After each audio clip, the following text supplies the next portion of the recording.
Assalamualaikum warahmatullahi wabarakatuh.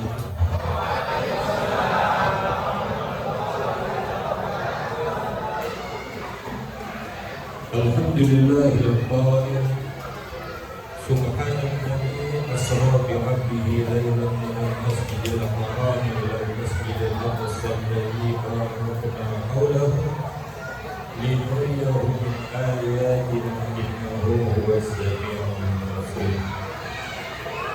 Asyhadu an la ilaha illallah wahdahu la syarika lahu wa asyhadu anna sayyidana wa nabiyyana Muhammadan abduhu wa rasuluhu wa khaliluhu wa safiyuhu. Allahumma salli wa sallim ala sayyidina Muhammad wa ala ali sayyidina Muhammad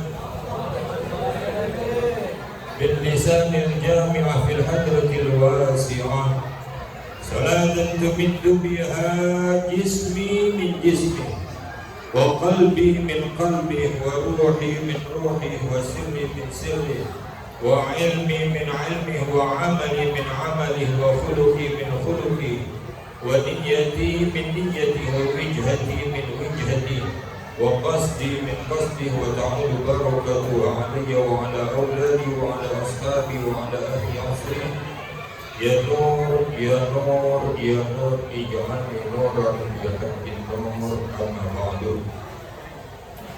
Hadirin wa hadirat yang dirahmati Allah Subhanahu wa taala, tanpa menyebutkan satu persatu tadi protokol menyebut banyak sekali nama. Kalau saya ulang mungkin kita menghabiskan waktu agak lama. Wa insyaallah semuanya tercatat dengan rapi di sisi Allah Subhanahu wa taala. Tidak ada satu pun yang terlewatkan pendataannya di sisi Allah Subhanahu wa taala. Semua akan mendapat bagian sesuai dengan porsinya masing-masing. Hadirin wal hadirat yang dirahmati Allah Subhanahu wa taala. Malam hari ini merupakan sebuah malam yang sungguh sangat istimewa. Saat ini kita berada pada tanggal 1 daripada bulan Sya'ban. Bulan Rajab sudah berlalu. Betapa sayangnya Allah kepada kita umat Islam. Bayangkan ketika bulan Rajab masuk, kita sudah membaca apa doanya? Allahumma barik lana fi Rajab wa Sya'ban. Tadi dilantunkan oleh ibu-ibu. Allahumma barik lana fi Rajab wa Sya'ban wa ballighna Ramadan. Ya Allah, berkahi kami di bulan Rajab dan Sya'ban, takdirkan kami untuk dapat berjumpa dengan bulan suci Ramadan. Ada apa dengan bulan suci Ramadan? Ramadan diwajibkan kepada kita semuanya untuk berpuasa. Agar apa? La'allakum tattaqun, untuk menjadi orang-orang yang bertakwa. Dari mulai bulan Rajab dipersiapkan oleh Allah Subhanahu wa taala. Perbanyak istighfar. Sudahkah kita membaca istighfar di bulan Rajab? Betapa banyak kemuliaan yang Allah berikan kepada kita umat Nabi besar Muhammad sallallahu alaihi wasallam. Banyak di antara kita yang berkeluh kesah tentang rezekinya. Banyak di antara kita yang berkeluh kesah tentang penghidupannya. Tetapi betapa banyak fasilitas-fasilitas yang Allah berikan untuk kita menjadi mudah di dalam kehidupan kita, tapi tidak kita lakukan. Jumat kemarin misalnya, Jumat terakhir di bulan Rajab, ketika khotib dulu di antara dua khutbahnya, kita dianjurkan untuk membaca Ahmad Rasulullah, Muhammad Rasulullah hanya 35 kali, tidak lebih daripada 5 menit. Ahmad Rasulullah, Muhammad Rasulullah. Sudahkah kita baca? Ini sudah lalu, jawabannya sudah ada pada kita masing-masing. Apakah kita membaca? Bahkan kadang-kadang kita iman meremehkan semuanya itu. Padahal dikatakan barang siapa yang membaca itu dicukupi oleh Allah selama setahun ke depan sampai Jumat Rajab yang akan datang. Sudahkah kita baca? membaca semuanya itu. Ini yang kadang-kadang masih menjadi hal yang Masya Allah. Hal ini pun terjadi pada zaman Rasulullah. Pada zaman Rasulullah seseorang mendatangi ya Rasulullah, betapa sangat beban kehidupanmu ya Rasulullah. Aku rasanya tidak mampu lagi menahan beban kehidupan. Hutangku banyak, kebutuhan hidup sedemikian meroket. Aku tidak mampu lagi ya Rasulullah. Apa jawaban Rasulullah? Aina anta inda salatil malaikah wa tasbihil khalaik. Kemana engkau ketika para malaikat bersalawat? Kemana engkau ketika segenap makhluknya bertasbih? Apa yang kau maksud ya Rasulullah? Rasulullah mengatakan antara adzan dan iqamah di waktu subuh, antara adzan dan iqamah di waktu subuh itu disuruh membaca subhanallah wa bihamdi subhanallahil azim fastaghfirullah mi'ata marrah. Baca subhanallah wa bihamdi subhanallahil azim astaghfirullah 100 kali. Ini adalah solusi untuk mengangkat kita dari berbagai macam beban kehidupannya. Pertanyaannya lagi, sudahkah kita lakukan dalam kehidupan kita sehari-hari? Betapa banyak di antara kita yang mencari solusi kehidupan dengan caranya sendiri. Dia keluar, dia berangkat sebelum adzan subuh, dia sudah berada di pasar. Ketika adzan berkumandang, dia abaikan semuanya itu, dia sibuk dengan apa yang menjadi orientasi dia, bahwa dengan dia bekerja akan mencukupi. Tetapi anehnya, semakin keras dia bekerja, semakin lelah dia bekerja, bukan hasil yang didapatkan, tetapi hutang yang semakin bertumpuk. Anak-anak yang tidak taat kepada perintahnya, istri yang membangkang, suami yang selingkuh, banyak lagi problem-problem dalam kehidupannya. Karena apa? Dia mengukur kehidupan dengan standar yang dia rasa cukup untuk dirinya, tetapi dia keliru semuanya ini. Hadirin wal hadirat yang dirahmati Allah Subhanahu wa taala. Contoh yang sangat sederhana. Maaf, ini bukan untuk aksi-aksian, bukan untuk gaya-gayaan, bukan untuk visualisasi. Saya kebetulan baru habis operasi ini, kaca hitamnya gak terlalu pekat karena malam hari. Saya baru operasi katarak, belum 10 hari ya, belum 10 hari. Mungkin dengan kacamata ini semuanya terang, tapi begitu saya buka ini menjadi silau semua. Jadi ketika dikasih kacamata yang hitam pekat, sebetulnya tidak enak, tidak nyaman bagi kita. Tetapi dokter mengetahui mana yang nyaman buat pasien. Sekarang siapa yang mengetahui tentang umat yang bukan Allah? Siapa yang mengetahui tentang kita? Allah yang menciptakan kita, Allah yang membuat segalanya untuk kita. Maka Allah sediakan berbagai macam fasilitas untuk kita. Sama dengan kacamata ini yang diakses oleh dokter. Pakai kacamata dokter memang masih silau. Terang ternyata memang terang, tapi untuk membaca saya perlu kacamata lain. Untuk membaca saya perlu kacamata lain. Gak bisa baca pakai ini. Artinya apa? Dokter punya cara. Dokter punya solusi terhadap problem yang dihadapi pasien. Siapa yang bisa mencari solusi buat umatnya kalau bukan Rasulullah? Itu pun ada bagi Rabbi fa'asar tadi. Hadirin wal hadirat yang dirahmati Allah Subhanahu wa taala. Ini agak dalam apa yang dikabari. Suaranya jelas, ya, jelas.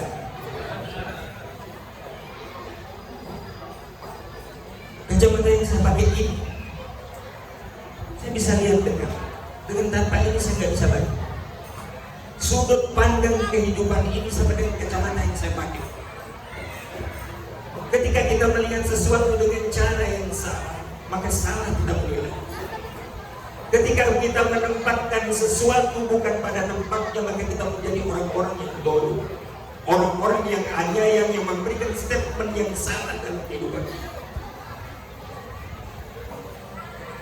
Salah dalam kehidupan kita tidak mampu membaca, memaksakan diri dengan memakai kacamata yang bukan fasilitas. Ini baru dari segi kacamata. Maka yang sangat sederhana saja, contoh Allah sudah mengatakan di dalam Al-Quran, wa in ta'uddu ni'matallah la tuhsuha. Kalau kau ingin menghitung nikmat yang Allah anugerahkan kepadamu, niscaya kau tidak akan pernah mampu menghitung. Tetapi coba hitung kembali, berapa banyak keluh kesah dalam keseharian kita, betapa banyak kita berkeluh kesah kepada Allah Subhanahu wa Ta'ala. Beban hidup kita, himpitan hidup kita, anak-anak yang menanti untuk dibayar SPP, anak-anak yang menanti besok ada tes, entah itu qiraat kita ini karena dilaksanakan di hotel yang mewah, biayanya menjadi tinggi, orang tuanya akan kembali. Sama tadi, Bapak dokter kemana? Sama lu. Sebetulnya bukan Bapak dokter saja yang menjamin ini, Allah Subhanahu wa Ta'ala di dalam hadis qudsi. Cuma permasalahannya kita saja yang kurang yakin. Di dalam hadis qudsi mengatakan, ya ardi, wahai bumiku, jangan kau berikan makan kepada anak cucu Adam kecuali mereka berpeluh terlebih dahulu, kecuali mereka yang menuntut ilmu, anak kami dulu. Jadi kata Allah dalam hadis qudsi, aku yang akan menjaga. Saya pernah berbicara dengan seorang pedagang yang memiliki warung yang sangat ramai. Saya lama gak berjumpa. Wah, Habib, Masya Allah, lama gak kembali. Sekarang warung saya sudah gak seperti dulu lagi. Kenapa? Anak-anak saya sudah mentas semua. Waktu dulu, Masya Allah, anak saya di pesantren, anak saya di sini, anak saya di sini. Masya Allah, warung ini saya gak sempat dulu kadang-kadang. Tapi sekarang sekali santai, anak-anak sudah mentas semuanya, sudah berkeluarga, Bib. Allah tahu apa yang menjadi kebutuhan kita. Maka demikian dalam kehidupan ini. Fabi ayyi ala'i rabbikuma tukadziban. Nikmat Allah mana lagi yang kau bisa. Makanya Al-Quran mengajari kepada kita bagaimana Nabi Sulaiman ketika bersyukur. Ketika Nabi Sulaiman lewat pimpinan daripada pasukan Sihon mengatakan, wahai subhanallah, aku cari tempat berlindung. Nabi Sulaiman tidak akan pernah merasakan apa yang kita rasakan. Bagaimana merasakan kaki gajah yang sedemikian besar, hanya semut, tentu ratusan semut pun di satu kaki, bukan 4 kaki, akan habis lenyap semuanya. Nabi Sulaiman yang mendengar daripada komando, daripada pimpinan, daripada semut ini mengatakan, fatabassama dhahikan min qawliha. Tersenyum simpul Nabi Sulaiman mendengarkan ini, mengatakan apa? Rabbi auzi'ni an ashkura ni'mataka allati an'amta 'alayya wa 'ala walidayya wa an a'mala shalihan tarda wa adkhilni bi rahmatika fi 'ibadika shalihin. Ini Nabi Sulaiman seorang nabi. Apa yang dikatakan? Ya Allah, kuatkan aku, berikan dorongan kepadaku untuk senantiasa mensyukuri segala anugerah yang kau berikan kepadaku dan kepada kedua orang tuaku. Untuk apa? Wa an a'mala shalihan tarda. Wujud syukur itu adalah beramal soleh, yang dengan amal soleh ini memperoleh ridho Allah Subhanahu wa Ta'ala. Wa adkhilni bi rahmatika fi ibadika shalihin. Masukkan aku ya Rabb dengan rahmatmu ke dalam golongan hamba-hamba yang soleh. Ketika seseorang memasuki usia kemapanan 40 tahun, maka diajari juga oleh Allah Subhanahu wa Ta'ala doa yang sama. Cuman bedanya, kalau tadi wa adkhilni bi rahmatika fi ibadika shalihin, doa Nabi Sulaiman, maka ketika seseorang memasuki usia kemapanan 40 tahun, wa aslih li fi dzurriyyati, perbaiki keturunan kita. Amalkan dalam kehidupan sehari-hari kita. Tingkatkan la azidannakum, wujud syukur kita, la in syakartum la azidannakum wa la in kafartum inna adzabi lasyadid. Mudah-mudahan semua yang kita ajukan malam hari ini adalah bentuk kesyukuran kita kepada Allah Subhanahu wa Ta'ala. Hadirin wal hadirat yang dirahmati Allah Subhanahu wa Ta'ala. Seandainya kita memiliki seorang tetangga, 1 bulan gak kelihatan, kemudian bulan berikutnya datang lengkap dengan oleh-olehnya, bawa air zam-zam, bawa kurma, ya. Kemudian kita tanya, ibu kemana kok gak kelihatan? Bapak kemana kok gak kelihatan? Oh, saya kok gak bilang, saya gak berani. Sekarang banyak travel yang nakal. Nanti saya termasuk orang yang masuk pada yang salah, sehingga saya gak berangkat, malu saya. Lebih bagus saya pulang diam-diam, kemudian saya berangkat. Alhamdulillah semuanya dilancarkan oleh Allah Subhanahu Wa Taala. Maka sebagai tetangga kita pasti percaya. Apalagi dia bawa air zam-zam, bawa kurma, bawa kacang Arab. Tetapi apabila tetangga kita yang satu hari tidak kelihatan, kemudian besoknya datang mengatakan saya baru pulang dari umroh, padahal ekonominya pas-pasan, ya, ini tinggalnya di pelosok, untuk ke bandara saja perlu waktu yang sekian lama, 3 atau 4 jam misalnya. Belum dari Denpasar harus ke Jakarta dulu, dari Jakarta ke Surabaya baru berangkat ke Jeddah, kemudian kembali lagi. Maka sangat tidak mungkin kita mengatakan gila kali ini. Ini sekarang di tengah kemajuan teknologi ada pesawat terbang. Bagaimana dengan Rasulullah SAW? Bukan sehari, bukan 1 malam, hanya seberapa waktu. Mengabarkan bahwa beliau melakukan perjalanan dari Masjidil Haram ke Masjidil Aqsa. Ini yang waktu itu normalnya pulang pergi ditempuh dengan perjalanan 3 bulan. Beliau cuma dalam waktu yang tidak sampai 1 malam, ditambah lagi cerita naik ke langit pertama, naik ke langit kedua, naik langit ketiga, terus dan terus sampai bertemu dengan Allah Subhanahu Wa Taala. Maka orang-orang yang hatinya jauh daripada keimanan tertawa, gila ini Muhammad, sudah gila dia. Tapi orang-orang yang hatinya dipenuhi keimanan, Sayyidina Abu Bakar sampai dijuluki As-Siddiq. Ketika orang-orang ragu semua apa yang dikatakan oleh beliau, jangankan apa yang saya dengar hari ini, jangankan apa yang saya dengar hari ini dari Rasulullah, lebih daripada yang saya dengar, saya percaya kalau keluar daripada lisan Rasulullah SAW. Sehingga beliau dijuluki As-Siddiq. Padahal datanya akurat, semuanya lengkap. Ketika orang yang tidak percaya, orang yang pernah sampai ke Masjidil Aqsa tanya kepada Rasulullah. Rasulullah ditunjukkan oleh Allah Subhanahu Wa Taala berapa pilar yang ada, bagaimana semuanya. Bahkan ketika pulang nanti ada kabilah ini, insya Allah sampai ke tanggal sekian, hari ini jam sekian, semuanya disampaikan dan itu sebuah benar. Tetapi mereka yang tidak memiliki keimanan tetap tidak percaya. Kita tidak berbicara bagaimana dari ketika Rasulullah nanti menjumpai bagaimana Nabi Musa di dalam kuburnya dalam keadaan sholat. Kita tidak berbicara malam hari ini terlalu banyak bagaimana ketika Rasulullah sampai kepada langit pertama, kemudian Allah tunjukkan yang sebelah sisi kanan umatnya yang berada di surga Allah Subhanahu Wa Taala dengan segala keberuntungannya, yang di sisi kiri dengan berbagai macam kesengsaraannya, yang mereka berada di neraka ditunjukkan oleh Allah Subhanahu Wa Taala. Kemudian bagaimana di lantai langit pertama, kedua sampai berjumpa dengan Allah Subhanahu Wa Taala. Hadiah yang Allah berikan kepada kita berupa kewajiban ibadah sholat. Rasulullah Sallallahu Alaihi Wasallam mengatakan, "Lau ta'lamun ma'aqal."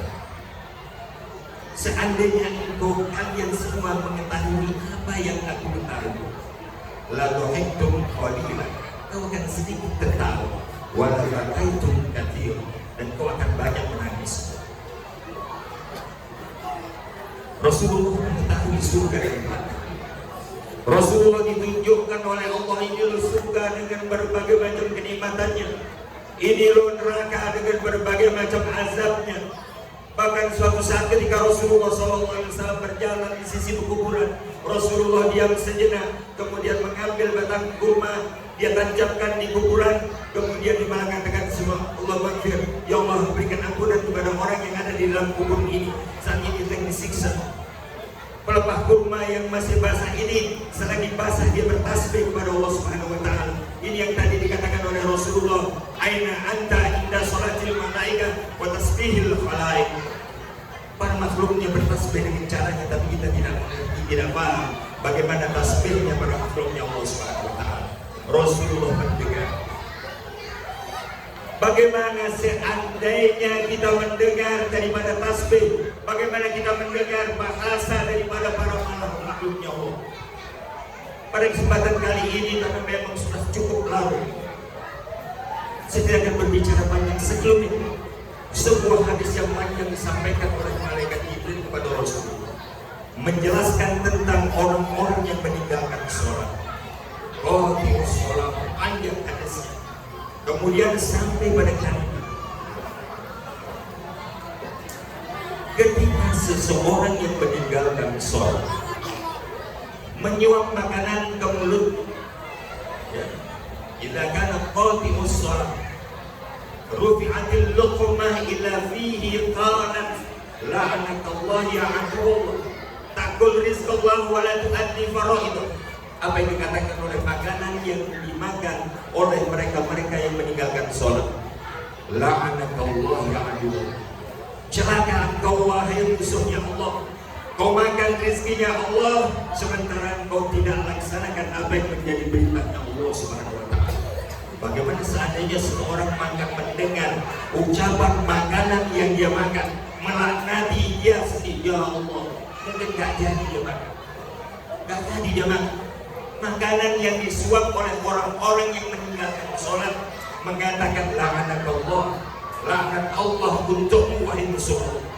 Bahkan ketika dia pakai pakaian, ya, ketika dia pakai itu akan mengatakan apa? Aku akan berlepas darimu. Bahkan pakaian yang dipakai oleh orang yang meninggalkan sholat mengatakan laula an safarani Allah la farartu minka. Kalau bukan Allah tundukkan aku untuk kau pakai, aku lari. Tak sudi dipakai oleh orang-orang yang meninggalkan sholat. Ayo, pakaian akan lari, tidak mau dipakai oleh orang-orang yang tidak sholat. Tapi karena ditundukkan oleh Allah, ya dia tidak mampu melawan, ya, tidak mampu melawan. Seandainya dia mendengar cerita pakaian ini, maka tidak ada seorang pun yang berani meninggalkan sholat. Bahkan rumah yang ditinggali oleh orang-orang yang tidak mau sholat, apa dikatakan oleh rumah? La sahibatullah fi safar. Sebab Allah tidak menemani kau dalam perjalanan.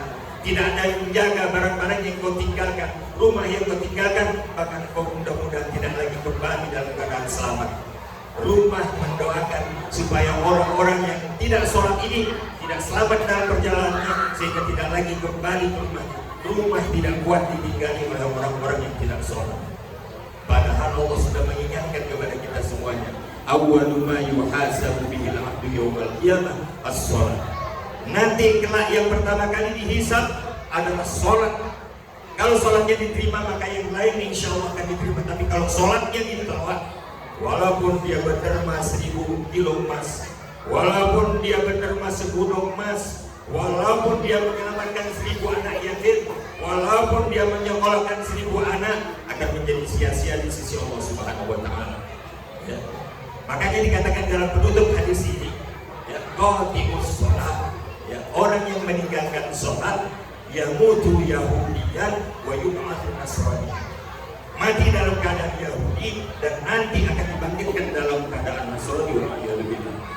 Bahkan di dalam sebuah risalah yang ditulis oleh Habib Ahmad bin Zaid al-Arshi, di situ dikatakan, ditulis hadis yang menjelaskan bagaimana Allah mengazab mereka-mereka yang meninggalkan sholat dengan azab di dunia, hingga menjelang kematiannya. Kemudian di alam barzahnya ketika berjumpa dengan Allah Subhanahu wa taala, sedemikian dahsyat azab. Bahkan dalam satu hadis saja ini cukup untuk menjadi kita berpikir merenung sejenak. Man taraka fardatan wahidah, barang siapa meninggalkan satu kewajiban sholat saja, bukan 5, bukan 10, bukan setahun, bukan 2 tahun. Man taraka fardatan wahidatan kutiba ismuhu ala babin nar fulan bin fulan la budda min dukhuliha. Barang siapa yang meninggalkan satu kewajiban sholat saja, maka namanya langsung termaktub di dalam pintu neraka, fulan bin fulan, engkau wajib akan masuk ke sana. Maka hendaknya kita berpikir dengan peringatan ini. Kita diperintahkan oleh Rasulullah, qulu auladakum bis shalah wa hum abna'u sab'i sinin. Suruh anak-anakmu untuk sholat ketika usia mereka 7 tahun, wadribuhum, pukul mereka ketika usia mereka 10 tahun. Saya kadang prihatin. Saya pernah mengisi suatu majelis kuliah subuh. Saya tanya, biasa di sini ada guru tugas, mana guru? Saya kira pulang. Jadi saya tanya setelah sholat isya, setelah saya sholat isya baru saya tanya, biasanya ada guru tugas di sini. Jadi kok nggak ada, saudara, kemana apa pulang kampung? Tapi masih belum bangun. Astagfirullah. Ada apa jauh-jauh meninggalkan orang tua? Ada apa jauh-jauh meninggalkan sanak keluarga, ingin mengabdikan diri dan menjadikan contoh yang tidak baik kepada anak santri? Menjadi guru tugas yang mestinya memberikan bimbingan kepada anak-anaknya, justru syukurnya kelewatan. Bahkan Salim Asyatiri mengatakan, jangan kau mengatakan sebagai santriku kalau kau tidak qiyamul lail. Makanya dikatakan mantola beraulah sayyidulah. Barang siapa yang menginginkan posisi yang tinggi, kedudukan yang mulia, hendaknya dia bangun malam. Ya? Jadi hati-hati. Awwalu ma yuhasabu bil abdu yaumal qiyamah as-shalah. Jadi yang pertama kali nanti dihisab adalah salat kita. Bapak-bapak, ibu-ibu yang dirahmati Allah Subhanahu wa taala. Syukur. Ilustrasi yang saya sampaikan tentang kacamata ini saja cukup bagi kita untuk menjadikan pelajaran. Jangan sampai salah kita mengambil definisi daripada apa yang diinginkan oleh Rasulullah hanya gara-gara kita memakai kacamata yang salah di dalam menilai ajaran yang dibawa oleh Rasulullah SAW. Apa-apa yang bapak-bapak ibu rasakan, saya pernah merasakan. Dulu ketika saya masih bekerja, saya mengikuti seseorang, Pak. Assalamualaikum, assalamualaikum. Jangankan wirid, Pak, doa saya nggak sempat. Ditunggu mobil, kalau nggak ditinggal. Yang saya ikuti kalau setiap pulang satu koper bawa uang, Pak. Ngitung uangnya saja perlu waktu setengah jam. Tapi untuk haji, untuk uang berat sekali. Berat sekali, padahal setiap dapat jualan itu satu koper bawa uang. Ngitung aja perlu waktu setengah jam. Masya Allah. Sampai Allah menegur saya. Tahun 99 saya sakit, sampai 2001 2 tahun saya sakit. Saya Masya Allah, dalam sakit ini kalau orang Bali bilang malam kelapir nggak bisa tidur, Pak. Ya Allah, anak masih kecil usia 7 tahun, 7 bulan baru. Ya. Bagaimana saatnya ya Allah, berbagai macam pikiran cuma mati saja, tapi kesadaran untuk kita kembali kepada Allah masih kurang. Sampai pada suatu saat saya lihat ibu saya, ya Allah, ibu saya yang sudah renta, ya Allah, dari kecil membiayai saya, mengkokohkan kedua kakinya, bangun jam 1 malam, sebelum dia membuat kue dia tahajud dulu, dia qiyamul lail dulu, tidak pernah berkeluh kesah dalam kehidupannya. Dia setiap menggoreng, dia basahi lisannya dengan tasbih, dengan wirid-wirid yang biasa dia lazimi. Kehidupannya sedemikian sejahtera, anaknya semua di pesantren, anak-anaknya semuanya sekolah, anak-anaknya semuanya memperoleh pendidikan yang mencukupi. Masya Allah. Akhirnya saya bergerak, ya Allah, sebagaimana Engkau telah kuatkan orang tuamu untuk beribadah, untuk sujud, untuk menikmati daripada ibadahmu, maka kuatkan aku untuk dapat beribadah. Kemudian saya mencoba untuk qiyamul lail. Yang mana pada fase-fase ketika saya masih kerja, yang assalamualaikum, assalamualaikum, sholat yang cepat-cepatan, gak sempat wirid, apalagi gak sempat doa, apalagi wirid. Masya Allah. Ya, sebagaimana di dalam Buddha, tidak sempat melakukan daripada amal-amalan sunnah. Yang dilakukan amal-amal wajib saja itu pun pas-pasan. Itu dikatakan di dalam kitab Buddha. Ya. Inilah yang kita lakukan, ya Allah. Kemudian kita minta, alhamdulillah doa kita didengar oleh Allah Subhanahu wa taala. Saya coba 2 rakaat, ternyata keesokan harinya saya memiliki kekuatan yang ini. Besoknya lagi saya coba lebih kuat lagi, saya coba kuat lagi. Alhamdulillah sampai Allah berikan kesembuhan. Itu pun lewat saya membaca Al-Quran. Selagi kita mengikuti apa yang Allah dan Rasulnya perintahkan, bahwa insya Allah kita akan selamat. Masihkah kita tidak percaya betapa banyak ayat yang mengatakan wa may yattaqillah yaj'al lahu makhraja wa yarzuqhu min haitsu la yahtasib wa may yattaqillah yaj'al lahu min amrihi yusra wa may yattaqillah yu'min lahu ajra. Betapa banyak ayat-ayat yang menjelaskan tentang keutamaan takwa kepada Allah Subhanahu wa taala. Yang bertakwa akan diberikan jalan keluar, solusi atas segala macam problematika kehidupan yang dihadapi. Takwa ini memberikan rezeki daripada anak yang tidak diduga-duga. Dan alhamdulillah ketika saya sembuh, datang Habib Nur sunatan sampai saya jadikan ini di pondok pesantren Nurul Mustafa. Ya. Jadi bina oleh Habib Taufik yang saat ini dipegang oleh pemenang saya Habib Muhammad. Walzam kitab Allah wa atba' sunatan waqtan hadanallahu bil asbab. Lazimi al-Quran. Ikuti sunnah. Ikuti jejak para orang-orang yang soleh, maka Allah akan berikan bimbingannya menuju orang-orang yang soleh, yang memberikan kita ini loh yang diinginkan oleh Allah dan Rasul. Maka pada kesempatan yang penuh berkah ini, kita berharap sebagaimana selawat yang saya bacakan, dan Allah mengingatkan kepada kita, tubu ilallah jami'an ya ayyuhal mu'minun la'allakum tuflihun. Sebagaimana Yayasan Al-Falah, nama yayasan ini akan kita memperoleh kebahagiaan baik di dunia maupun di akhirat, dan untuk menuju kebahagiaan ini la haula wala quwwata illa billahil azim.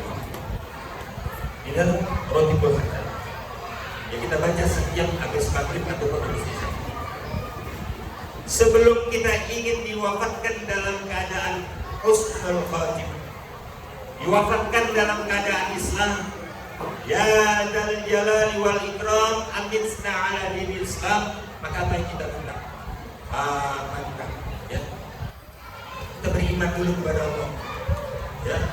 Tubna ilallah batina zahir, ya Rabbana wa'fu anna wa qul ladzi kana minna. Baru kita minta agar dihapuskan dosa-dosa kita. Ampuni ya Allah segala kesalahan yang pernah kita lakukan, baru kemudian kita diwafatkan dalam keadaan Islam. Demikianlah, mudah-mudahan Allah berikan bimbingannya kepada kita semuanya.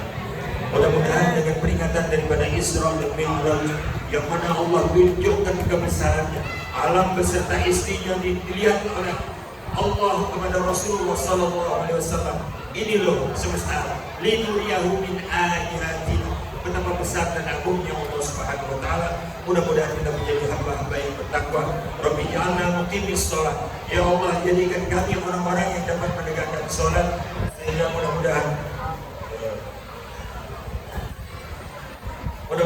apa yang menjadi hajat kita dikabulkan oleh Allah Subhanahu wa taala.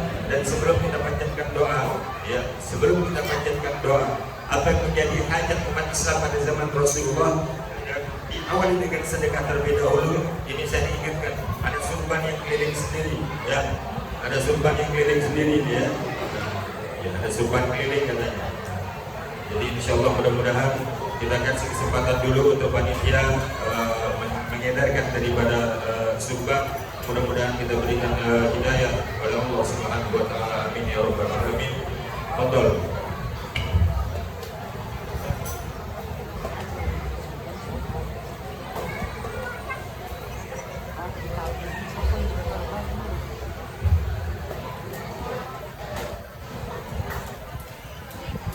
Salatullah salamullah ala Taha Rasulillah. Salatullah salamullah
Allahumma salli wa sallim ala sayyidina Muhammad Ibrahim rahmatillah ala rafi'atillah salatan wa salaman daimin bidawami mulkillah wa ala alihi wa sahbihi ala kulli dhara wal faqra walhamdulillahi rabbil alamin. Allahumma ya Allah, ampuni segala salah dan dosa kami, ampuni pula segala salah dan dosa orang tua kami. Sayangi mereka sebagaimana mereka menyayangi kami sewaktu kecil. Allahumma ya Allah, sebagaimana begitu dalam cinta dan kasih sayang orang tua kami kepada kami ya Allah. Allahumma ya Allah, maka balas segala kasih sayang mereka ya Allah dengan curahan rahmat-Mu kepada mereka semua ya Allah. Dan mereka yang telah berkurang rahmat-Mu ya Allah, jadikan kubur mereka taman di antara taman surga-Mu ya Rabb. Mereka yang masih ada di sisi kami ya Allah, maka jadikan kami anak-anak yang berbakti kepada mereka ya Allah. Jangan sampai kami mengecewakan mereka ya Allah. Allahumma ya Allah, saat ini sebagian kami telah menjadi orang tua atas anak-anak kami ya Allah. Sebagaimana Engkau kuatkan orang tua kami di dalam mendidik dan membesarkan kami anak-anaknya ya Allah, kuatkan kami di dalam mendidik dan membesarkan anak-anak kami di tengah berbagai macam fitnah zaman. Allahumma ya Allah, walaupun anak kami seatap dengan kami ya Allah, mereka tinggal bersama kami ya Allah. Kadang kami tidak tahu apa yang ada di tas mereka, kami tidak tahu apa yang ada di almari mereka, kami tidak tahu apa yang ada di handphone mereka. Bagaimana kami bisa mengetahui apa yang ada di benak mereka ya Allah? Tanpa penjagaan-Mu ya Allah, tanpa pengawasan-Mu ya Rabb, kami tidak akan pernah mampu mengawasi mereka ya Allah. Allahumma ya Allah, jaga anak-anak kami ya Allah, jangan sampai terkontaminasi ajaran-ajaran yang tidak Engkau ridhoi ya Allah. Jangan sampai tubuh mereka terjamah tangan-tangan yang tidak Engkau ridhoi ya Allah. Allahumma ya Allah, sebagaimana Engkau bahagiakan kami berkumpul bersama kerabat kami di dunia ini ya Rabb, bahagiakan kami berkumpul bersama mereka kelak sampai di akhirat-Mu ya Allah. Allahumma ya Allah, saat ini sebentar lagi bangsa kami akan menghadapi pesta demokrasi ya Allah.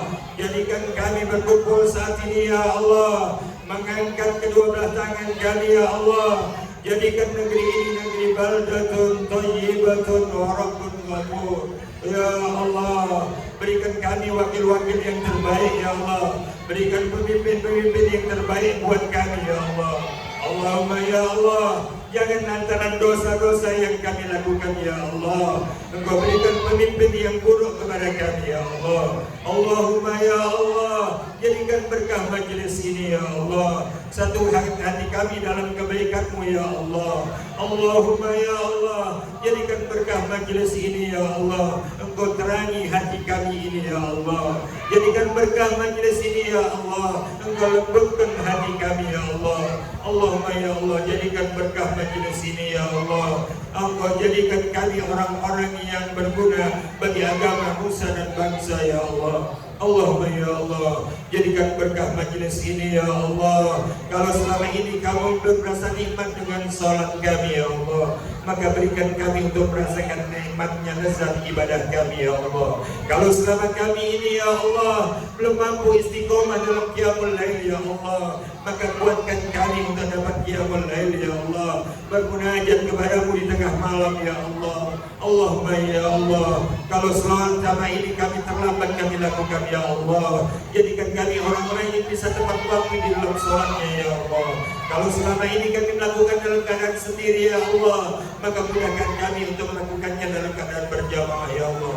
Allahumma ya Allah, jadikan berkah majelis ini ya Allah, Engkau sampaikan kami semuanya ya Allah dapat bersujud di rumah-Mu ya Allah, berziarah kekasih-Mu Rasulullah sallallahu alaihi wasallam. Allahumma ya Allah, jadikan berkah majelis ini ya Allah, Engkau makbulkan rumah-Mu ini ya Allah. Jadikan berkah majelis ini ya Allah, Engkau kabulkan segala hajat kami ya Allah, hajat dunyawiyah bil maisarah ya Allah, hajat ukhrawiyah ya Allah bil maghfirah ya Allah. Allahumma rabbana zalamna anfusana wa illam taghfir lana wa tarhamna lanakunanna minal khasirin. Allahumma rabbana la tad'na ذنبا إلا غفرته ولا دينا إلا قضيته ولا هما إلا فرجته ولا مرضا إلا شفيته ولا عيبا إلا سترته ولا حاجة من حوائج الدنيا والآخرة إلا قضيتها ويسرتنا يا الله. رب اجعلنا مقيم الصلاة ومن ذريتنا ربنا وتقبل دعاء. ربنا اغفر لنا ولوالدينا وللمؤمنين يوم يقوم الحساب. اللهم بارك لنا في أولادنا وارزقنا برهم واحفظهم واجعلنا وإياهم من أهل العلم والتقوى ولا تجعلنا وإياهم من أهل المعصية يا أول الأولين ويا آخر الآخرين ويا ذا القوة المتين ويا رحم المساكين ويا أرحم الراحمين. أنجز لنا برحمتك أن نسعد في الدنيا والآخرة. اللهم ربنا لا تسلط علينا بذنوبنا من لا يخافك ولا يرحمنا. ربنا آتنا في الدنيا حسنة وفي الآخرة حسنة عذاب النار. بفضل سبحان ربك رب العزة عما يصفون وسلام على المرسلين والحمد لله رب العالمين. بقبول الفاتحة. بسم الله الرحمن الرحيم. الحمد لله رب العالمين الرحمن الرحيم مالك يوم الدين إياك نعبد وإياك نستعين اهدنا الصراط المستقيم صراط الذين أنعمت عليهم غير المغضوب عليهم ولا الضالين آمين. Hadirin wa hadirat yang dirahmati Allah Subhanahu wa taala, apa yang saya sampaikan yang baik itu merupakan petunjuk daripada Allah Subhanahu wa taala.